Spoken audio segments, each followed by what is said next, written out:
In the previous lecture, we have discussed about the energy sources in 21st century.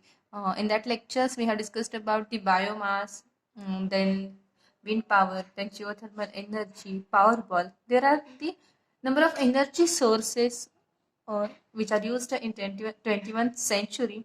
Besides that energy sources, there are some fuel cells which are also used as an energy source.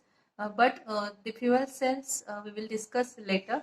Now, in today's lecture, I will going to teach a new topic which is the bioaccumulation of toxic metals.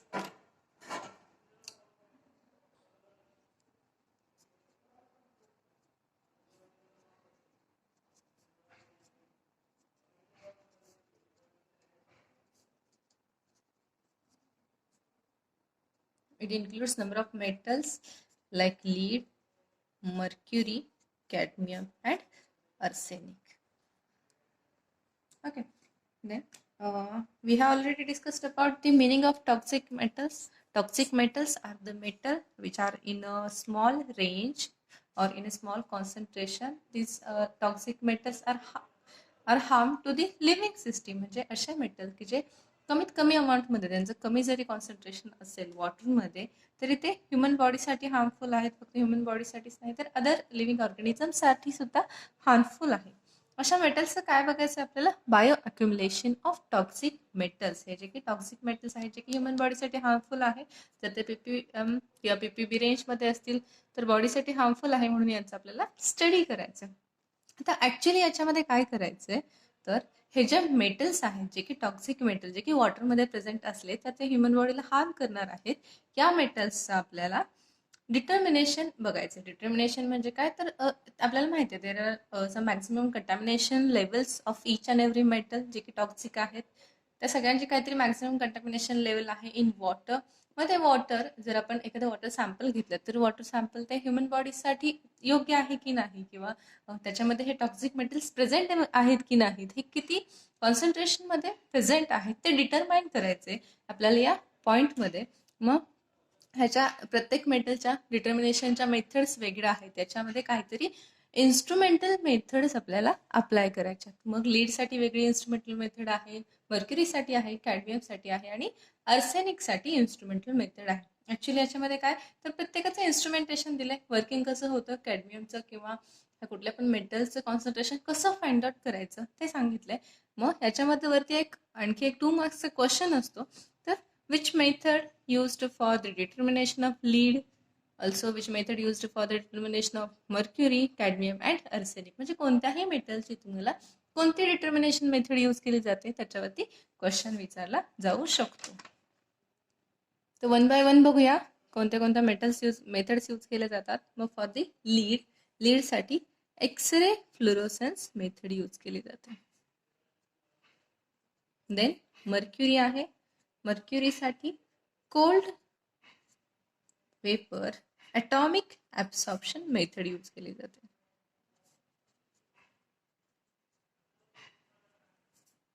Then कॅडमियमसाठी inductively coupled plasma optical emission spectroscopy use केली जाते. Okay, ह्या सगळ्या techniques नवीन आहेत कारण आपण लॅबोरेटरीमध्ये ह्यातल्या कुठल्याच म्हणजे ॲक्च्युली कॉलेज लेवलला आपण यातल्या कुठल्याच मेटलचं डिटेक्शन करत नाही. त्यामुळे ह्या सगळ्या न्यू मेथड्स आहेत. आणि लास्ट आहे आर्सेनिक. आर्सेनिकसाठी ए हायड्राइड मेथड यूज केली जाते for the determination of arsenic in water. Okay, तर ह्या मेथड्स लक्षात ठेवायच्या. मग याच्यामधले आपल्याला 1 बाय 1 डिस्कस करायचे. मग सगळ्यात फर्स्टली मी इथं जी मर्क्युरीची आहे cold vapour atomic absorption technique आहे ही आपण टेक्निक फर्स्टली डिस्कस करूया. मग इथं फर्स्ट लिहिते HG साठी cold vapour atomic absorption method for determination of mercury in water. Okay. तर फर्स्टली आता ही मेथड आपण डिस्कस करतोय, तर फर्स्टली याच्याबद्दल मर्क्युरीबद्दल काहीतरी इन्फॉर्मेशन आपल्याला माहिती पाहिजे. तर याच्यामध्ये काय सांगितलंय, तर मर्क्युरीची maximum contamination level in water आहे 0.002 मिलीग्रॅम पर लिटर. ही मॅक्सिमम कंटॅमिनेशन लेवल आहे मर्क्युरीची. Then at room temperature, mercury is present in the form of a liquid. Mercury is mostly used for the preparation of chemicals. It is also used in the paints, plastics, pharmaceuticals. Then it is used in a steel making and also in a electrical equipment. There are a number of applications of mercury by which this mercury go to the water bodies. Mostly mercury is used in a fertilizers also, and due to using the fertilizer, the fertilizer easily go to the water bodies, and water bodies are contaminated by this mercury. And mostly if we intake this water contaminated with mercury, then we will get some neurological problems.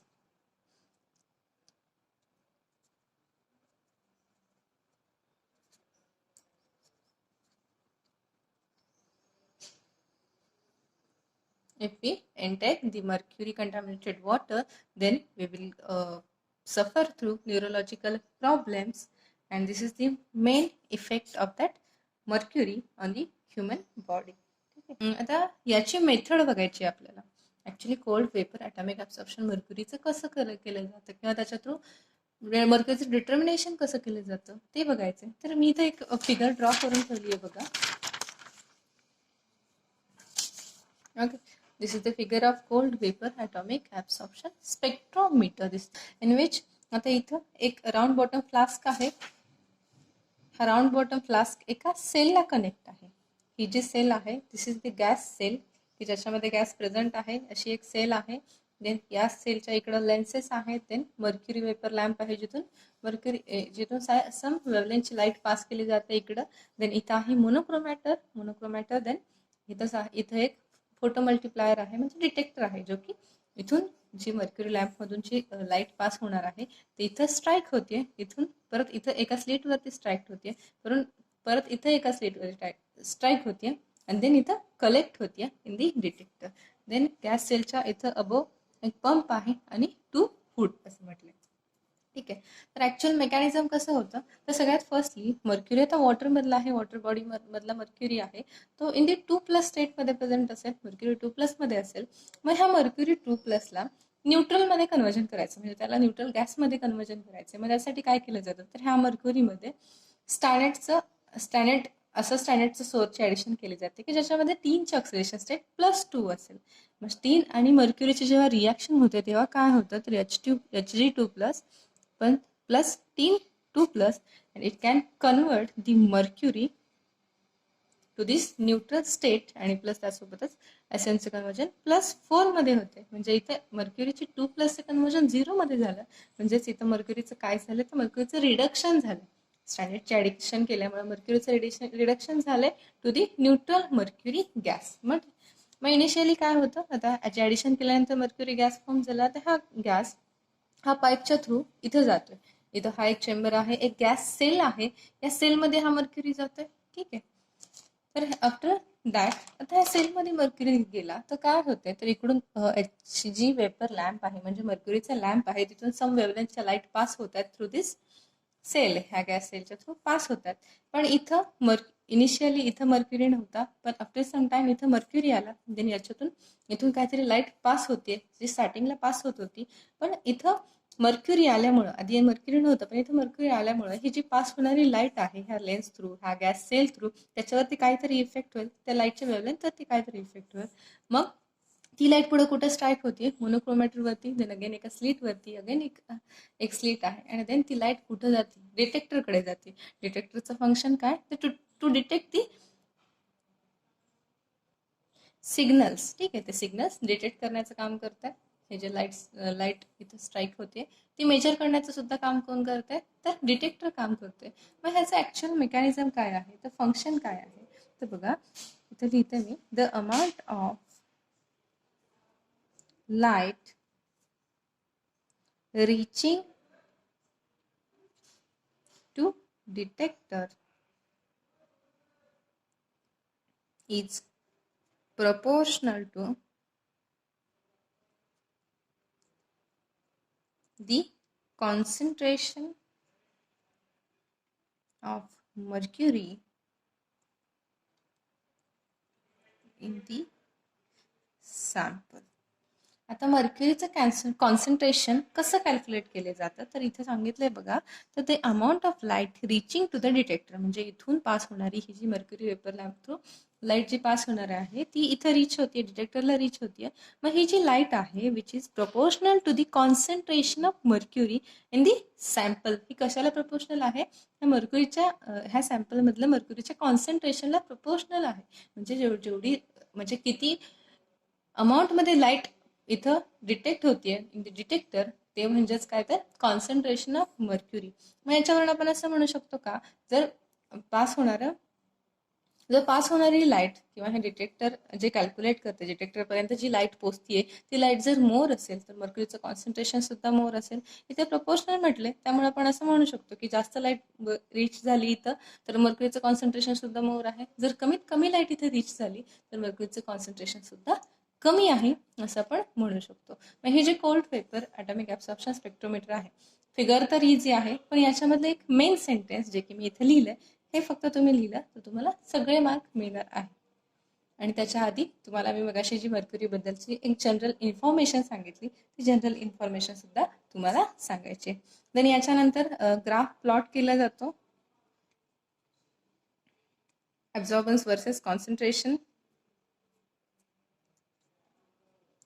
त्याच्यावरून concentration find out केलं जातो या मर्क्युरीचं. ठीक आहे. This is all about the cold vapor atomic absorption method for the determination of mercury in a water sample. ठीक आहे. तर याच्या नोट्स मी तुम्हाला शेअर करते व्हॉट्सअप ग्रुपला.